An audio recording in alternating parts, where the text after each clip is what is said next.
자, 오늘도 넥슨 게임즈에 대해서 얘기를 해봐야겠죠. 22일. 오늘 아침 시작부터 개파락으로 코스닥 시장이, 빠져서 시작을 했죠. 이제 그러다 보니까 최저 14,800원, 또 기어코 14,000원대를 다시 한번 또 보여주면서 14,800원까지 떨어졌죠. 근데 또 중간중간에 매수세가 유입이 돼서 뭐 15,200원 뭐 이렇게 올라가는 매수세가 보이긴 했습니다. 근데 자, 여러분 이제 넥슨 게임즈를 계속 보신 분들은 당연히 아는 사실이고 혹시라도 이제 최근에 들어오신 분들이라면은 살짝 놓치실 수 있는 부분 제가 잠깐 짚고 넘어가겠습니다. 일단 오늘 이제 장이 마감됐잖아요. 마감하고 나서 이제 외국인하고 기관이 순매수가 찍힌 걸 볼 수 있을 거예요. 이걸 확인하면은, 외국인이랑 기관이 샀네? 그럼 바닥인가? 여러분, 그게 아닙니다. 물론 그럴 수도 있지만, 지금 넥슨 게임즈 같이 코스닥 150에서 공매도가 정말 많이 걸려있는, 공매도의 타겟이 될 수 있는 이런 주식들 같은 경우에는 이 매수세가 들어왔다. 그러니까 빨간불로 매수했다고 떴다. 순매수가 더 높다고 떴다고 해서 절대 뭐 어떤 외국인의 지분이 늘었다거나, 지금 여기 보세요. 오늘 일단 업데이트가 안 된 기준으로 찍은 거라서 3.28로 돼 있는데 이따가 6시 이후에 보시면은 네이버 사이트에서 확인하시면 소진율이 더 높아져 있을 겁니다. 그러니까 이 소리가 뭐냐면은 소진율이라는 말이 그냥 보유량이 높아진다. 이 숫자가 커질수록 보유율이 높다는 거죠. 외국인들 것만 확인하는 겁니다. 근데 이제 보통 이 외국인 보유 주식 수가 늘어나면 당연히 뭐 주가에는 당연히 좋은 거죠. 이걸 뭐 입 아프게 설명을 해서 뭐 합니까? 근데 지금은 아니라는 거예요. 왜 아니냐면, 그러니까 공매도가 뭐예요? 공매도는 그냥 주가가 하락할 것 같으니까, 할 것 같지 않아도 그냥 들어오는 게 공매도입니다. 네. 주가가 오르는 걸 막기 위해서죠. 무슨 이유든지 상관이 없어요. 근데 중요한 건 이 공매도를 하고 나서 그냥 내리기만 하는 게 아니고 딱 일정 그 수익 포인트가 있을 거 아니에요. 이 세력도 어디까지 오면 수익 실현해야지 하는 부분이 있을 거 아니에요. 그 수익 실현을 하는 과정이 바로 상환을 하는 과정입니다. 근데 그 부분을 유심히 따져보면은 상환을 한다는 말이 뭔 말이냐? 주식을 사야 돼요. 주식을 사야 된다고. 그러니까 내가 공매도로 들어왔지만, 그러니까 공매도 세력이지만, 결국에 내가 돈을 벌려면은 주식을 사서 갚아서 벌어야 되거든요. 그렇기 때문에 그거를 이해를 하시고 지금 얘기를 들어보시면 지금 당장 외국인이 정말 넥슨 게임즈가 저가이고 와 너무 이거는 지금 저가 매수 타이밍이다. 이렇게 사는 외국인들도 있습니다. 네. 왜냐면 다양한 이제 외국계 증권사들이 넥슨 게임즈에 투자하고 있는 게 거래 그 매수 주체 그런 것들에서 확인이 되기 때문에 되게 다양해요. 뭐 시티그룹도 있고 뭐 되게 여러 가지가 있는데 근데 어쨌든 그런 걸로 그 순매수량이 도대체 이게 상환인지, 아니면 정말 넥슨 게임즈 자체가 좋아서 들어오는 건지, 이게 눈속임이 가능하다는 거예요. 그렇지만 우리가 좀 알아볼 수가 있죠. 어떻게 알아보느냐. 이 공매도 잔고를 그대로 보시면 돼요. 네. 그러니까 100% 우리가, 야, 이게 맞아. 야, 이거 오늘 공매도 상환이었네.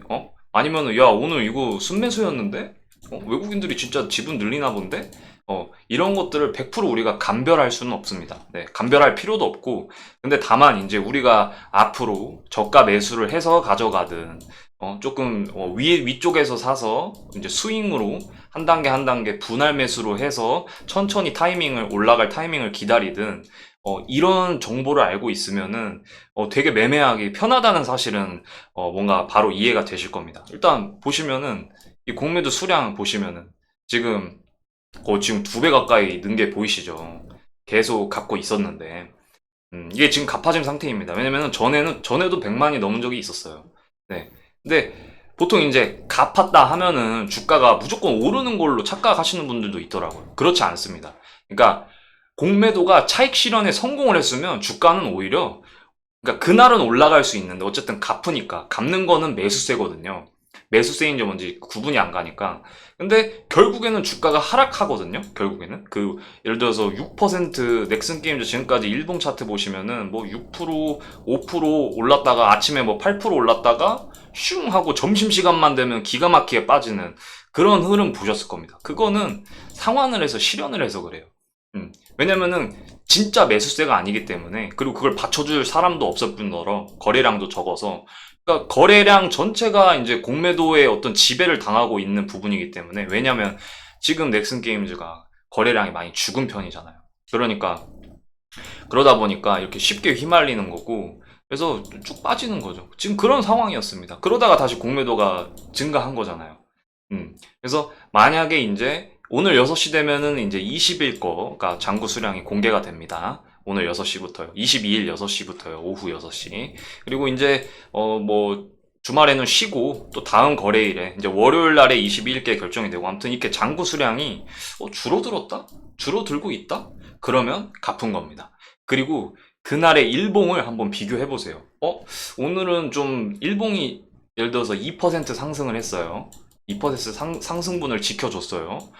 그러면은 오늘은 진짜 뭔가 의미 있는 매수세가 들어왔구나. 우리는 이렇게만 생각하면 됩니다. 막 어쩌고저쩌고 공매 상환은 어느 정도 했겠네. 저쨌거니 이렇게 따질 필요가 없어요. 어차피 하루입니다. 하루 거래 뭐 이렇게 이것저것 따져봤자 뭐합니까? 어차피 결국엔 다 과거의 데이터가 될 뿐인데, 우리가 생각할 거는 그런 뉘앙스구나. 이러면서, 뭐, 장기 투자로 이어지든지, 각자의 어떤 투자 포지션에 맞춰서, 맞물려서 생각을 하면 되는 겁니다. 그러면 굉장히 투자하는데 되게 유리해지는 거죠. 어쨌든 간에. 이런 사실 이제 보시면 되고, 이제 그러면서, 어쨌든 오늘 주가 상황이, 15,000원, 15,000, 이제 10원 올랐네요. 네, 이런 것도 재밌는 부분이죠. 이런 적이 많았어요. 넥슨 게임즈. 과거 그냥 뭐 좀만 넘어가도 제가 항상 이 갭든 부분 강조하는데,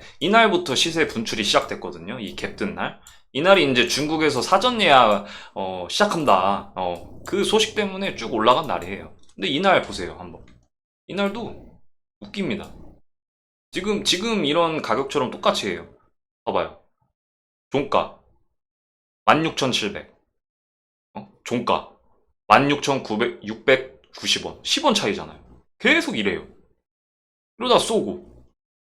그냥 이런 약간 뭐라고 해야 되죠? 그러니까 누군가한테 자꾸 지배를 당하고 있다. 그런 뉘앙스를 풍긴다 이 말이죠. 그러니까 막 어디든지 당연히 이런 주식을 많이 들고 있는 곳이 왜 없겠습니까? 당연히 그런 세력들이 있죠. 어느 주식이든 간에. 그런데 이제 넥슨은 뭔데 이렇게 자꾸 강조를 하냐. 이런 약간 특이한 상황. 우리가 뭔가 이게 맞냐? 이런 생각이 드는 이유가 이제 제가 저번 영상에서 설명을 드렸었습니다. 저번 영상도 한번 봐보세요. 바로 저번 영상에서 잠깐 설명하면서 넘어갔었는데, 보유 지분 이 넥슨 코리아가 대주주거든요. 60%를 갖고 있어요. 이거 시장에서 절대 나올 수가 없는 거예요. 절대 안 나옵니다. 그러면은 우리가 뭘 봐야 되냐? 유동 주식이 33%밖에 안 된다는 거예요.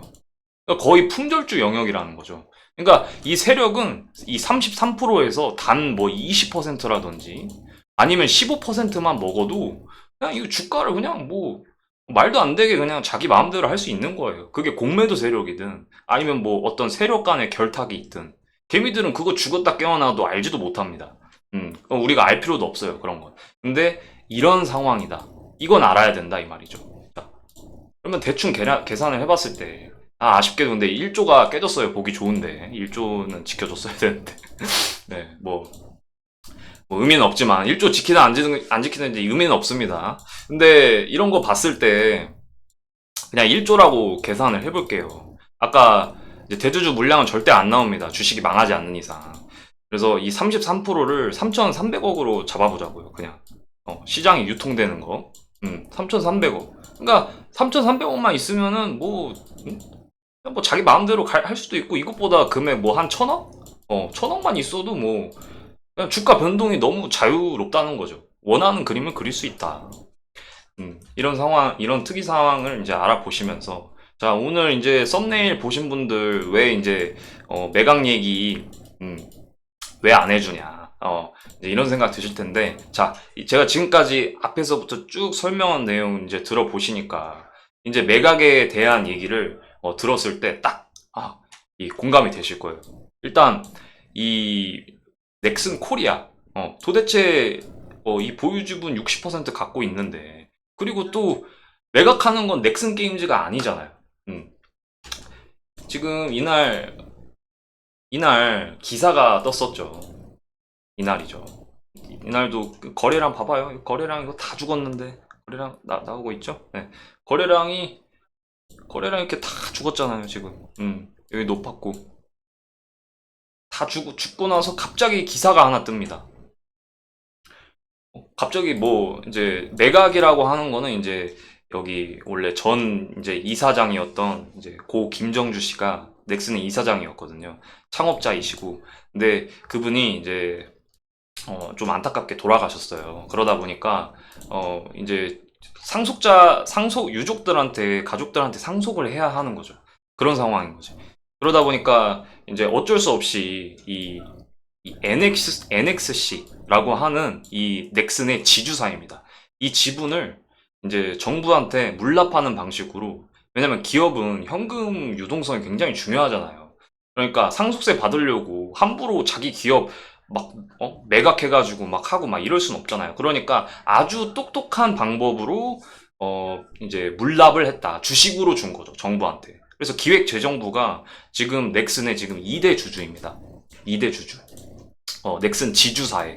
그러니까 넥슨의 이제 모 회사이고요. 넥슨 전체를 대표하는 회사인 거죠. 넥슨의 어떤 정체성. 그거에 이제 29%를 갖고 있는 거예요. 기획재정부, 정부가. 근데 이게 도대체 넥슨 게임즈하고 뭔 소식이냐. 당연히 표면적으로 봤을 때는 당연히 뭔가 의미가 없어 보이죠. 그래서 주가도 쭉 빠졌습니다. 왜냐면은 어쨌든 대외적으로 제가 말했잖아요. 퍼스트 디센던트도 77,000 너무 엄청난 거고, 지금 우리 주가 상황에 엄청나게 대단한 거지만 이거 별거 아닌 것처럼 공매도를 찍어 눌렀잖아요. 이게 왜 가능하느냐. 차라리 공매도도 못 막을 것 같이 매수세가 들어와서 공매도가 힘을 못 쓰게 만들려면 어떻게 돼야 되냐면, 배그처럼 동접자 수가 나와버리던가, 제2의 배그 나오나 뭐 그런 기사가 뜰 정도의 어떤 동접자 10만, 12만, 배그가 동접자 수가 12만에서 15만 정도 나오거든요. 그러니까 그렇게 확실하게 보여줘야 되거든요. 근데 이 매각 기사 같은 경우도 확실하게 뭔가 딱 꽂히는 그런 게 없었기 때문에 정부가 그냥 매각을 추진한다. 이런 기사였기 때문에 당연히 빠질 수밖에 없습니다. 그러니까 공매도는 그냥 이런 것들을 너무 그냥 잘 이용하는 거예요. 당연히 이제 개인 투자자들은 매각 가나보다 하고 매수가 확 들어온 상황이었는데, 그게 이제 아니게 무마가 된 거죠. 이런 상황에서 제가 이제 가져왔는데, 전체적인 이제 이 구조에 대해서 이해를 하시면 제가 왜 이 매각 이런 얘기를 하게 됐는지 그걸 이해를 하실 건데, 여기 제가 아까 말씀드린 NXC라고 하는 지주 회사입니다. 그러니까 넥슨 계열사 대표고, 그리고 이제 여러분들이 잘 아시는 넥슨 재팬, 일본에 따로 상장이 되어 있습니다. 시가총액이 20조가 넘는 진짜 엄청난 회사죠. 자, 이제 여기서 주의할 점, 이제 이 모회사 NXC가 넥슨 재팬의 지분 28%를 가지고 있습니다. 그런 형태예요. 잘 들으셔야 돼요. 넥슨 재팬의 28%를 가지고 있어요. 근데 또 재밌는 사실 또 무엇이냐? 또 여러 가지 대주주들이 있는데, 일단 넥슨 재팬의 주인은 NXC가 맞습니다. 근데 10%를 또 사우디 국부 펀드가 갖고 있어요. 그래서 넥슨을 샀다. 사우디가 넥슨을 샀다. 이런 말이 적용되는 지점은 바로 넥슨 재팬입니다. 우리 넥슨 게임즈가 아니에요. 우리 넥슨 게임즈는 그 한국에 따로 상장되어 있는 거고, 집중을 하셔야 돼요. 그리고 넥슨 이제 코리아예요. 그 아래 자회사인 거죠. 이 넥슨 코리아의 지분은 또 넥슨 재팬이 100%를 가지고 있습니다. 이렇게 연결된 거예요. 얘는 여기서 28%를 갖고 있고 100%를 갖고 있습니다. 넥슨 코리아. 그리고 또 넥슨 코리아는 여기 이제 보이시면 글자가 좀 작으실 텐데, 이게 지금 넥슨 게임즈거든요.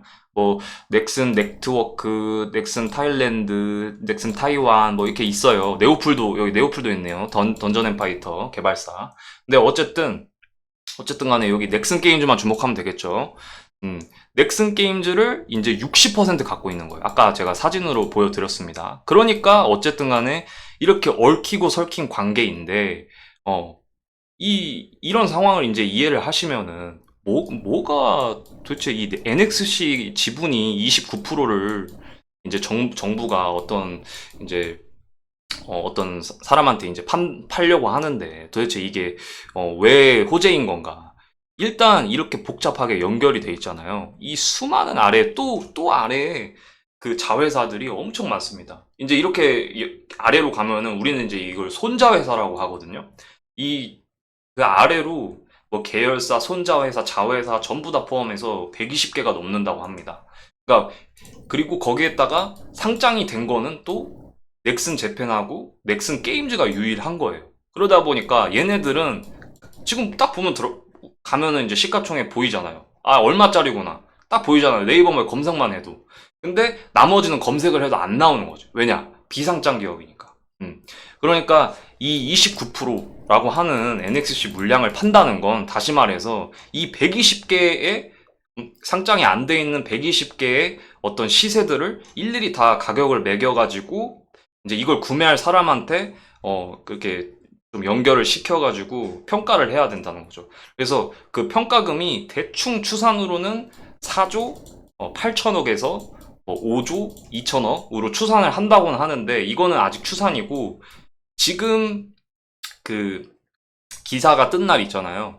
그 넥슨이 급등했던 날, 그날 기사가 뜬 날 이제 이 계산을 정확한 계산을 맡기는 걸로 지금 계획이 진행된 상황입니다. 그날 이후부터. 그렇기 때문에 이게 어쨌든 시간이 좀 걸리긴 하는데 어쨌든 정부가 이런 것들을 빠르게 지금 세금이 부족하거든요. 또 이 세금이 부족한 거는 팩트로 이미 기사가 여러 개 났기 때문에 정부가 부족한 상황에서 어쨌든 가격을 최대한 빨리 쳐가지고 이 가격을 책정하는 시간이 굉장히 좀 걸리거든요. 근데 아무튼 최대한 빠른 시일 내에 집중해서 할 거고 그럼 대충 5조라고 하는 세수가 확보되는 거라서 정부 입장에서는 빨리 팔 수밖에 없거든요. 그러면 뭔 말이냐? 우리한테는 뭐가 좋냐면 빨리 결정이 난다는 거죠.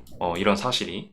그래서 이런 것들을 봤을 때 빨리 결정이 나준다면 이 넥슨 게임즈 가치도 같이 이제 올라가게 되는 거죠. 왜냐면 왜 올라가게 되냐면은 이 넥슨 계열사들 손자 회사들의 어떤 가치들이 지금 얼마인지 몰라요. 비상장 주식이니까. 이게 이제 만약에 우리가 예상하는 것보다 더 좋은 가치로 평가를 받게 된다면 넥슨 게임즈도 다 묶여 있고 지분이 다 얽혀 있다 보니까 무조건 좋습니다. 주가에 긍정적일 수밖에 없어요.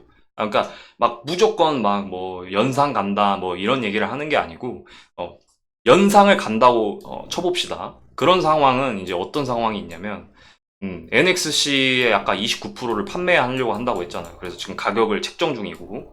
근데 29%만 누군가한테 판다고 해서 이게 호재가 아닙니다. 왜냐면은 팔려도 의미가 없어요. 2대 주주가 돼봤자 이미 유족들 포함해서 이제 물려받은 그 김정주 씨의 부인 이정현 씨가 그 69% 이상의 그 주권을 갖고 있기 때문에 1대 주주를 이길 수가 없단 말이에요. 그러니까 2대 주주는 뭐 행사할 수 있는 어떤 권력이 없는 거예요. 이 넥슨 안에서. 그러니까 굳이 누군가가 이걸 살 필요가 없는 거죠. 지금 상황에선. 근데 혹시 이제 사는 사람이 사우디 국부 펀드다. 이러면은 좀 얘기가 좀 달라지는 거죠. 왜냐면은 이미 넥슨 재팬의 어떤 지분을 갖고 있는 사람이 이미 관심을 두고 있어요. 그리고 NXC 지분 29%를 일단 사고 그 다음에 이걸 갖고 있는 상태로 또 다시 뭔가 추가 지분을 인수를 한다거나 아니면 대주주가 또 뭐 추가 지분에 대한 어떤 조정을 한다든지 대주주가 갖고 있는 물량을 일부 판다든지 뭐 이런 식으로 상황이 전개가 된다면 이제 그때는 이건 이제 그냥 좋게 생각했을 때, 진짜 엄청나게 좋게 생각했을 때 약간 소설이라고 보시면 되고, 그런 방향으로 흘러간다면, 정말 너무 당연하게도, 작년에 넥슨 게임즈 합병 전에, 넷게임즈하고, 넥슨 GT가 합병을 했잖아요. 그때 3만 1천원까지 뚫었지 않습니까? 그런 상황이 다시 연출되는 겁니다. 네, 그렇게 된다면. 그래서, 이런 상황들, 한번 잘 체크를 한번 해보시고 되게 재밌는 요소가 될 거예요. 어쨌든. 왜냐면은 이 지분가치 평가라고 하는 거는 꼭 매각이 아니더라도 매각 전에 하는 이 지분가치 평가, 굉장히 중요한 요소다. 도움이 되셨으면 좋겠습니다. 감사합니다.